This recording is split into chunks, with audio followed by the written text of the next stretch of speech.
Hey guys, this is John, and I'm recording a 15-minute game against Pocketmonster, a 1944.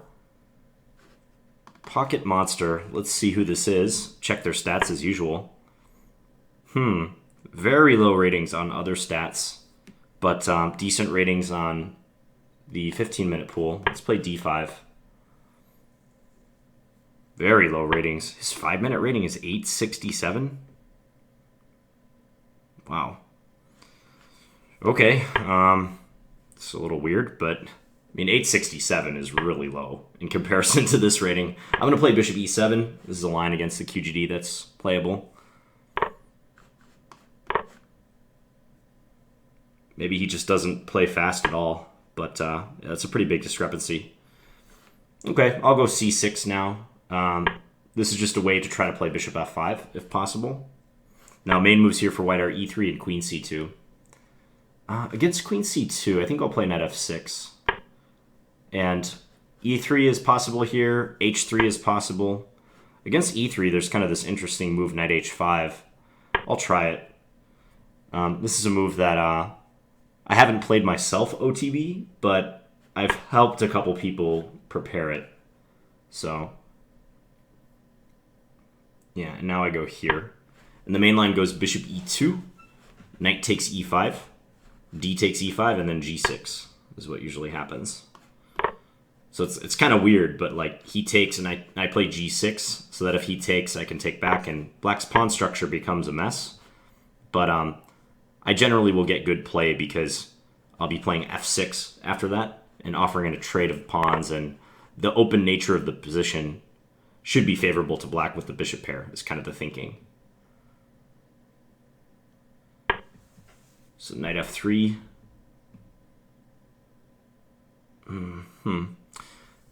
Now I have to remember what to do. I can play bishop g4, but somehow I don't think that's the right move. I think f6 is probably the right move. It also depends on which side he castles. That influences what I want to do. I'm going to play f6, though, I think.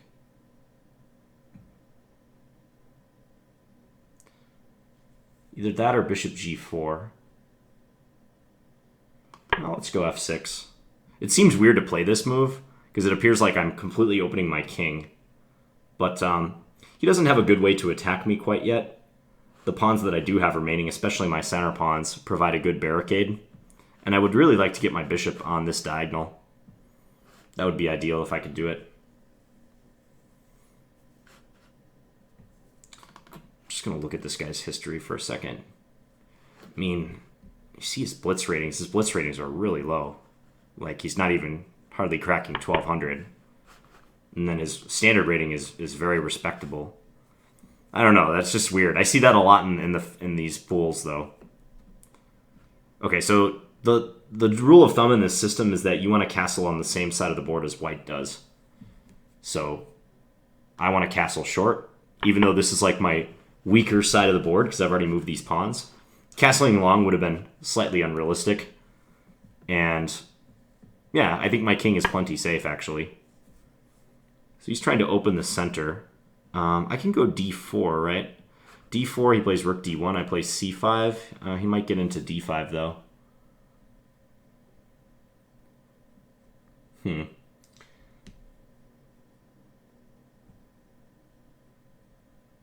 d4.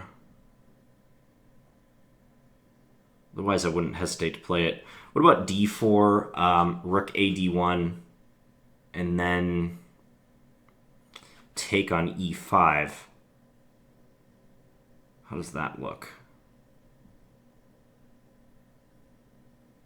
I don't know. I'm just going to play d4. I think it's probably... I don't want to say the best move, but it's the move that makes the most sense in the position, let's say. Okay, he's not blundering d3 because he has a check that he can throw in.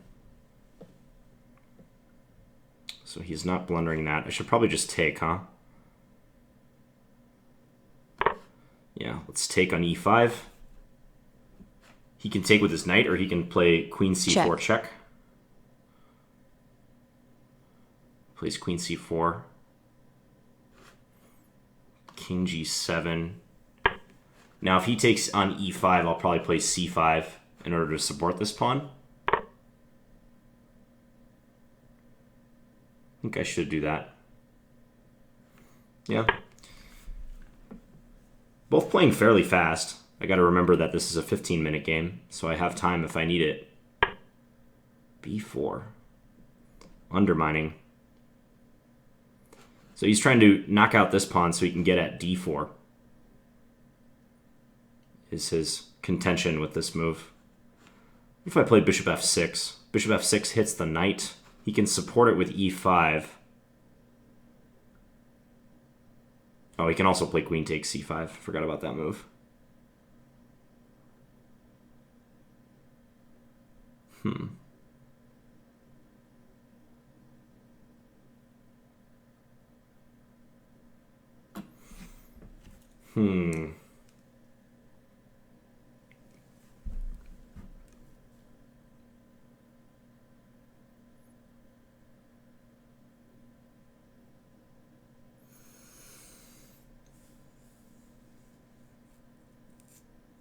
I was worried about b4 on the previous move, but I kind of assumed I'd be able to deal with it.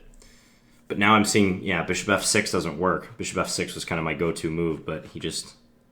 Also, I mean, bishop f6, he could maybe just play knight d3 as well.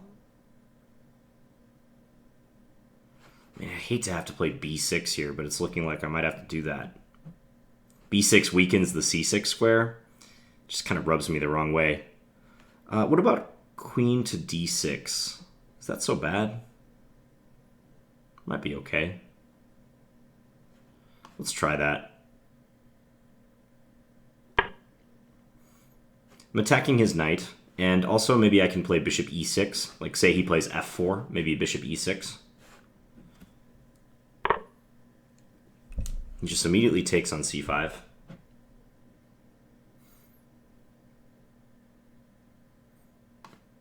Okay, let's trade.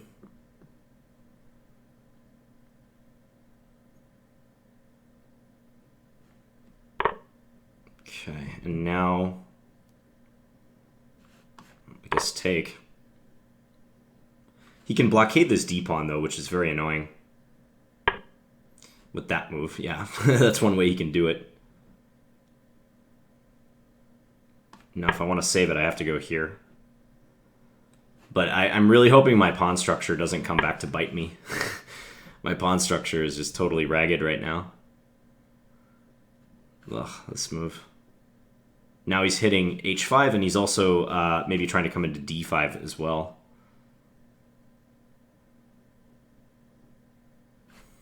All right, we'll go h4. He can go knight d5. I guess I'll just play bishop e6 then. And then he can take on b6, and all my pawns will be bad. I have that to look forward to.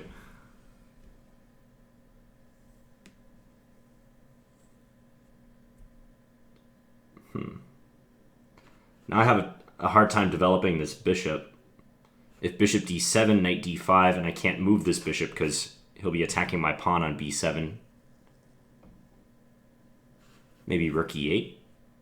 Rook e8, he can just play f3 though. Still, it might not be a bad move.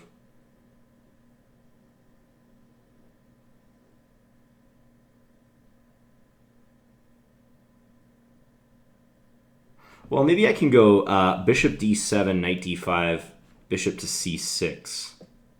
That's not half bad. Yeah, let's do that. I think that's an okay continuation for me. And I need to get developed. I need to connect my rooks and get this bishop into the game. And it didn't have so many squares, like e6 and f5 are unavailable. g4, he would just play f3. So I think this is okay.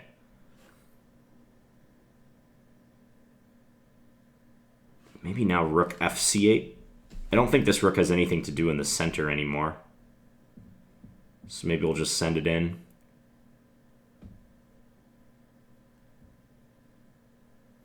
Yeah, let's go here. It's possible this is the wrong rook, but I want this one on the A file just in case this bishop ever gets captured. And again, I think if I were to play rook a c8, I'd be saying that the f rook is good on f8 or e8, which I don't think is really the case. Okay, so now I was planning on playing rook c2.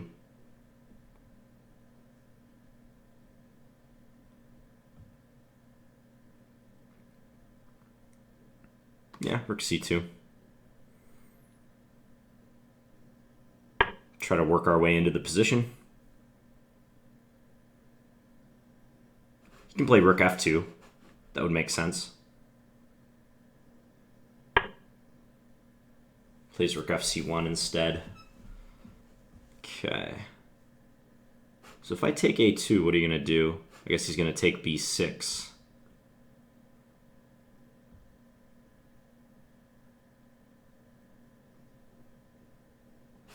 If I play rook d2...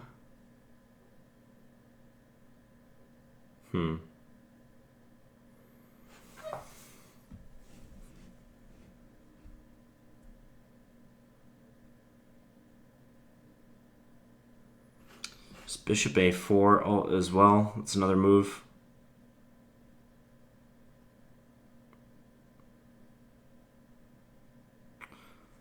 All right, I'm just going to go here. Yeah, we'll double up.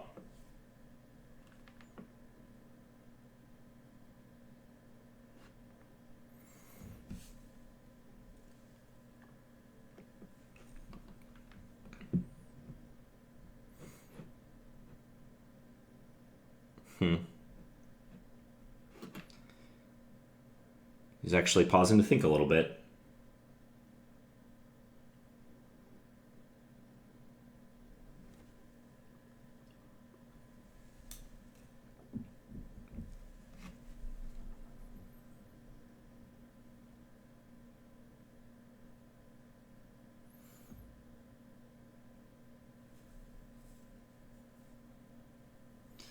Well, I'm really curious to see what happens in this game, because I kind of have a theory about what this player is doing. I don't think they're cheating necessarily, but I think there might be some like account sharing going on here. Just because like this guy's clearly a good player, like I can tell. But the fact that his blitz ratings, and like I'll show you guys the stats after the game. I won't do it right now I don't want to disturb the game window. But the difference in the ratings, it's enormous. It's huge. Like that just doesn't happen. Like this guy's clearly a somewhat decent player, and he's giving me a tough time. I'm down on time, and right now I'm down a pawn. Although I think my position's not so bad. But I wouldn't doubt it if this was someone who, lets someone else play like fast chess, and they just play serious chess on this. So I bet there's some account sharing going on. But okay, I was gonna play bishop c6 here. Was my plan. Just want to make sure that works out okay. Yeah, he's going to be able to consolidate, though, I think. But I'll still do this.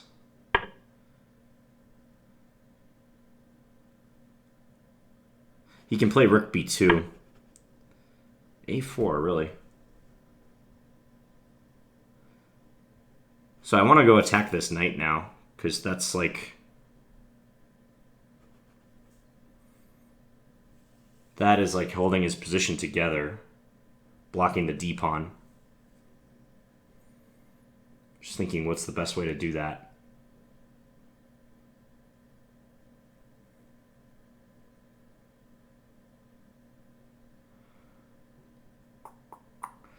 Rook c3. Yeah, let's go rook c3. You can go knight e5.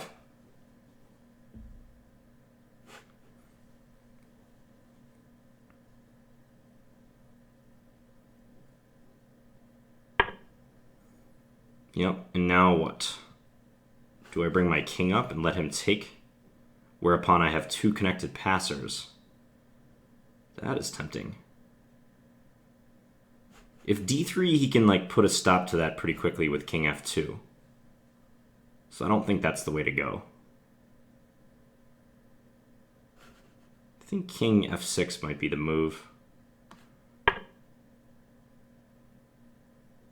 Try to get him to take. Plays f4, again, very quickly. About king e7.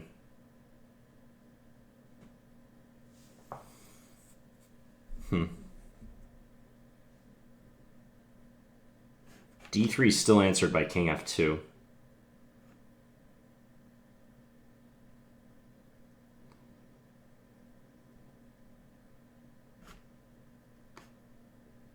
And we'll go king e7.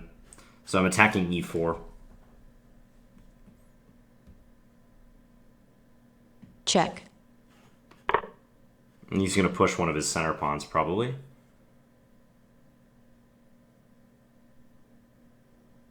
Check. Gives a check instead.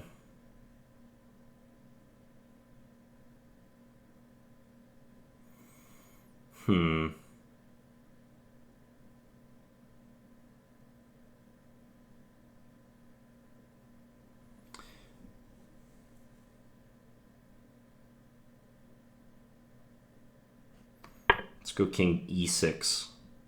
So he has 3 passers, I have 2. But my king's a little closer to the action. Rook g7. Why would you go rook g7? I do not understand that move at all. Okay, I guess I'll just push.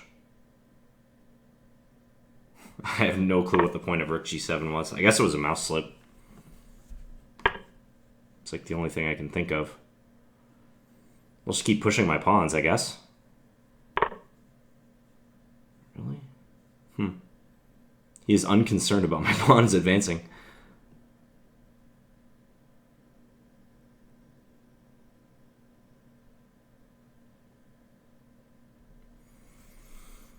He's just like motoring out these moves.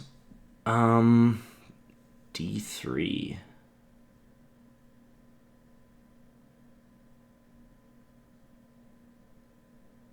What about rook e3, cutting off his king? Seems good. Let's do that. I don't really have a whole ton of time to calculate this ending. I mean, I think I'm winning or close to winning.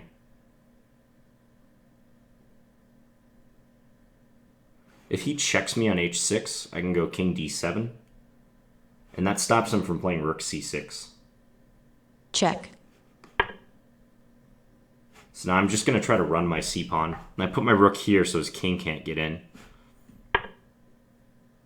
This is 5-pass pawns versus 2. That was a good move, though. He's threatening rook d6 now. c3 check, king e7. Take c2, rook c4, check here. Ooh, I might be fighting against 4-pass pawns very soon. It's not what I had in mind.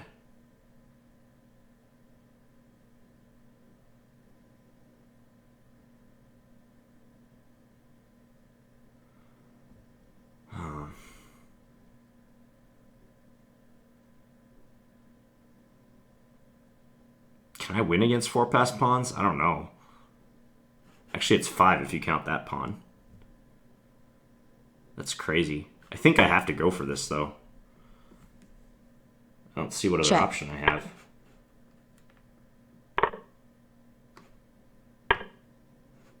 There's no other option. Check. This is going to be weird.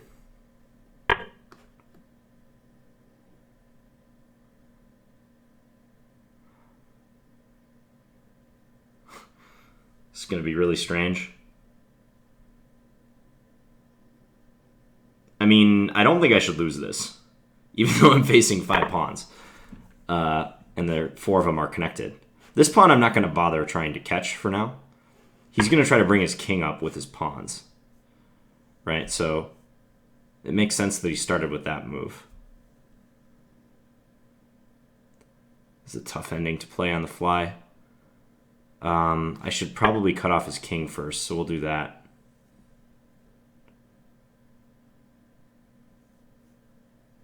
Problem is these pawns get connected pretty fast. Let's go here. I want to bring my king up. Try to get it into e4, basically.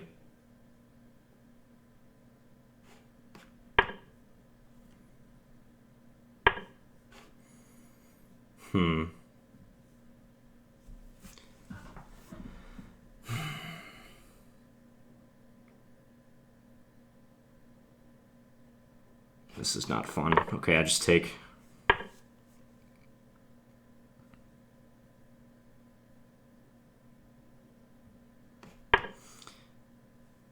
I think I see something. Let's go here.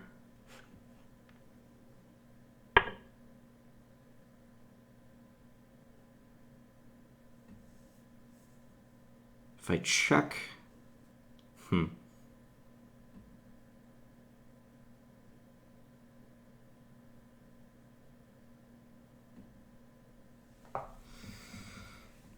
just having a hard time figuring out how to round up all these pawns.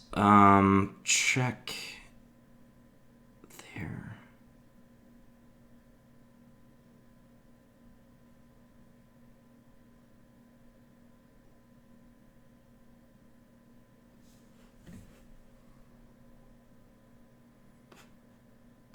Go here. I think he's in a kind of a zugzwang now. Unless he can play king h3. My point is, like, if well, that I can take, right? Check. And then I can come down here. Yeah, and I'm threatening. Just checkmate. Checkmate. Okay, that was a really weird game. Strange game. He still had a ton of time left at the end. He could have tried to calculate something out. Well, okay, so let's go back and look at it. So this is a theoretical line. And by the way, bishop e7 on move 3. I've said before, I think this move is considered to be more accurate than knight f6 at present, because knight f6 allows the exchange variation of the Queen's Gambit decline, which is this. And white scores really well in this line. So bishop e7 is the more modern way to prevent that line. And I mean, this continuation has been around. Like, Botvinnik played this move. It's not a purely modern move, but nowadays it's kind of established itself as the main move over knight f6. And the point is, black's trying to get the light square bishop outside of the chain very early.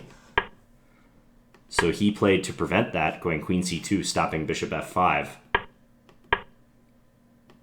Now I'm chasing down his dark square bishop. I take on e5. He takes with this pawn, and then I go g6. So this is the position in question. I think this is considered to be about equal, and it's a very unbalanced position, clearly. Black has the bishop pair, but my structure is completely trashed. But I didn't remember what to do after knight f3. I kind of wonder if the move is bishop g4, because it also might be like queen a5 or something.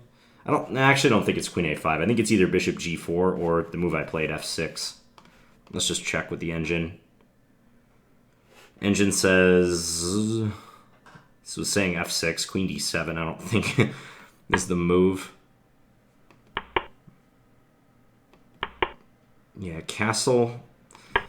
Because he undeniably got an initiative after playing e4 soon. So maybe bishop g4 here is better. Just to create some tension and have the option of capturing his knight at any moment. Yeah, that's probably a better move. But I castled e4. I went here. I think I started getting a slightly worse position roundabout here. Check. He took... I'm just leaving the engine on here. Normally I wouldn't. I'm just like kind of curious what it's saying. Yeah, b4. I couldn't believe how fast he was playing. Like, he was making some pretty big decisions, like, very quickly. He finished the game with more than half his time remaining. So it's kind of weird. Bishop b6. Okay, so here I should play pawn b6, huh? And try to bring my bishop out to a6. It does feel like he missed some stronger moves. Like, I know around here the engine was not happy about my position. take, check. queen c4 check, king g7, take, c5. It says support the knight with f4. Okay. b4 was a tough move to face. Looks like I found the best move against it, queen d6. Yeah. Maybe taking on c5 was rushed by him. I still felt I was worse around here. It didn't feel like a completely stable position for me, because his knights have such good blockading squares, and the weaknesses in my structure are coming to the fore now that my pawns have been somewhat neutralized. I don't want to drift into a passive position here. I have to keep the active play up. I have to keep creating threats. Yeah, here I thought he should play rook f2. I thought that was a much safer move. Offer a trade and protect the a2 pawn at the same time. So here and then here, take, take. He still has an advantage. Take, I put the bishop on c6. a4, I went rook c3, yep. And here the engine just says take the pawn. Well, if I take the pawn, he can take b7 check. though. And I figured, like, there's no way he'll lose this game, so long as he keeps my d-pawn in check. And it more appealed to me to try to get two connected passers by playing what I did in the game, king f6. It's more enterprising. And he did go f4. But I'd be perfectly willing to change my mind about this. I mean, I'm not sure that my two connected passers will be enough. Probably they won't be. So it might be the case that bishop takes a4 does give me better chances. I was just very hesitant to confine the battle to one area of the board. Check. Because that's when his knight can be really strong. When it can just operate, you know, on the king side and a little bit in the center. And also I feel like this pawn is probably lost in the long run. But maybe it's hard for him to win it. Maybe he's going to have to corral it and it'll take some time. So here, f4. Here, check. take. Pawn takes. Check. And he was playing these moves really fast. Like, this is a transition to a really check. complex ending, I think. The computer seems to think white's much better, but that's not a huge advantage for a rook endgame, I would say. I mean, yeah, plus 1.25, 1.5 looks pretty decisive, but there's plenty of rook endgames I've seen where one side loses with an advantage even greater than that. So the material doesn't really matter here. It's more about how fast our respective pawns will run. You know, like, yeah, he's up a pawn, and that helps him to some extent, but the quality of the pawns is far more important. Check. So here he gave a check. I played king e6. I think he meant to take on h7. Like, that was looked like a mouse slip. There was no reason to play rook g7. Yeah, that had to be a mouse slip. So if he takes on h7, is he just much better? This is a hard ending to analyze. c5. Rook takes h4. Yeah, the computer just wants to eliminate all these pawns. c4, rook h6. Check. This is kind of what happened in the game, didn't it? Yeah, this is almost the game continuation, except saving a tempo for him. Because in the game I did this. Here, the computer actually says rook e3, the move I played coming up. This is tough. I mean, you can see I'm burning like a lot of my time. c4 was kind of, in my opinion, like a no-brainer move. It's better to advance your connected pawns in tandem. There was a video I mentioned this too. Like, if you have two connected passed pawns, I've noticed that you often have the best chances if you can advance them in tandem rather than trying to sprint with just one of the pawns in front. They're more likely to get blockaded that way, it seems to me. I guess here the computer thinks that might be a moot point, but doing it this way, I have more options. They're going to be stronger when they advance together. I'm not committing one in front of the other. So he takes. I played rook e3. Of course, the computer says this position's just a draw. Like, the computer just finds a no-brainer draw. So what happened then? Check. Check. I went king d7, yeah, to stop him from playing here. I didn't see e5. e5 was a nice move. Because otherwise, I don't think he can stop my pawns. It's going to cost him too much material. Yeah, like a full rook to stop just one of my pawns. But this, yeah, now I have to play c3. Check. Check. He takes that pawn. So the computer Check. thinks this might be a draw, huh? Boy, this is... Yeah, g4. But you see, he didn't slow down. He didn't stop to think, like, okay, what's the best way to try to play this? Like, yeah, g4 or h4 or king f3, all are options. To me, like, a move like king f3 seems better. Because just like I was talking about the pawns advancing in tandem, I think in his situation, the king should come up to escort the pawns too. Like, he seemed to have it in mind just to try to push the pawns as quick as possible. And I was able to cut off his king. It's still very, very tricky. But I was able to cut off his king, and now I want to get my king up. If I'm going to win this position, or even if I'm going to draw this position, I have to get my king and rook working together to fully neutralize the pawns. They got to act as a team. h4, rook here. So I'm keeping his king cut off. Here I took g5, yep. We're still in the boundaries of a draw, incredibly. Okay, that is a mistake, apparently. He played that move very quickly, though. 1 second he played that move. g6 would have been better. Yeah, if g6, I think I was intending this move. But then g7, rook a8. And I saw that if here, I can go here. Wow, Check. Even this is like a draw. Take f6. Yeah, that makes sense, because if he's getting 2 pawns connected, one of which is on the 7th rank and protected, that's tough to make progress now. Yeah, because then his king is going to come up and join the battle. Like, let's just say I go here, and he goes here, I go here, he goes here. It's almost impossible for me to ever win this position. Because to do so, I'd have to win his e-pawn, and then I'd have to win his f-pawn and his g-pawn. But I can't even win his e-pawn, so it's a completely moot point. Like, I can check, he'll go forward, I can do this, he'll go here, and, like, what am I going to do? Because I have to assign at least one piece to defend the threat. And I could even, like, try to work my rook in the back here. It doesn't matter. Like here, he'll just play king f5 again. It's too tough. So he needed to go for a position like that. But, yeah, king g3 seemed to blow it. Oh, and I should have played rook a3 check right away. Okay. Yeah, I didn't have a lot of time at this point. Check here. Okay. Yeah, see here I mentioned, I think I even said it, I thought he was in like a zugzwang of some sort. Because he can't move any of his pawns. If he plays h7, I'll just play, yeah, rook a8, and then followed by this and win the pawn. Or maybe just probably this and win the pawn.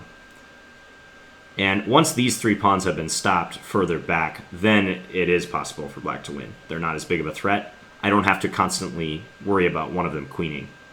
And the king is ideally placed right here, in between 2 of the pawns. It's a great spot for the king. So yeah, he had to play king h3. This was I thought the only move. In the limited time I had to analyze it, I thought that was the only move. Because the point is, if I take with the rook, he can actually go here and he's winning. I can't stop his pawn. I can play this, but I think just king g2. And there's no way to stop the pawn. So king h3. And taking here, I thought that would be too risky. I'm sure I wouldn't have done that. h7. Yeah, because if I come back here, he plays g6, and these pawns are dangerously close to being connected. I guess I still have a draw by perpetual somehow. Yeah, if he ever comes here, I can go here and threaten mate. King h5, rook check. King here, take. King g7. I guess this is a draw. Even this is kind of tricky. King f5. Let's say king here. Rook h6. Okay, yeah. And if here, I can take his last pawn. So he had to play king h3. That was like his only move, it seems, at this point. Pretty sure that would be his only move. But he did that. Check. Yeah, and now I'm winning. Rook f1. Yep. He stumbled into mate. So, really strange game where I kind of came back from the brink there. Wasn't looking good for a while. Okay, so let me just show you what I was talking about with his stats. So, like, I don't mean to call anyone out on this channel. I really don't. It's just stuff happens in playing online. It's too bizarre to not address. Like, this is the guy I just played, Pocketmonster. You see his 15-minute rating. It's 1942. He was just at his best, like, a couple days ago. Very good record, right? 103 wins and 63 losses. But then look at his other ratings. His blitz rating, 1156. Standard, pretty good. About the same as his 15. But 5-minute, 867. 867. I mean, I'm not intending any offense to anyone who plays at that level, but there's no way a guy who just played that game against me is an 867 in 5-minute, unless he's the slowest player on the planet. But I know he wasn't because he was pushing me on the clock the entire game. And he has a massively like losing record with that. I don't know. Like, it's weird. Like, okay, let's look at his history. Oh, wait, that's my history. Let's look at Pocketmaster's history. Pocketmonster. Not like on a witch hunt. It's just like, if someone has any input about like what this sort of thing means, I'd love to know. Like, how is he losing his games? Like, is he just flagging in better positions? Or if he's really, really slow and was just winning all the time, like at this level, been flagging, but no, it looks like he's legitimately losing games. Yeah, this is weird. Like, hanging pieces, G4, allowing queen takes F3. This game he got beat by an 1101. Let's see if he did anything really crazy. Hung a knight, I guess. Knight G6. Oh, and he had mate in 2. Rook takes H7, king takes H7, queen H3. Yeah, I mean, who knows? That's why I was saying I don't think he's a computer cheater. I don't, just based on the way he played that last game against me. But I would not be surprised at all if this was someone like sharing an account. And it's like their younger brother like playing the Blitz games or something, and they just play the serious games, the standard games, because the skill gap and the rating difference is too large to ignore. So, anyways, hope you guys enjoyed that game and picked up something instructive from it. And I'll be back tomorrow with another standard game. Thanks for watching, guys.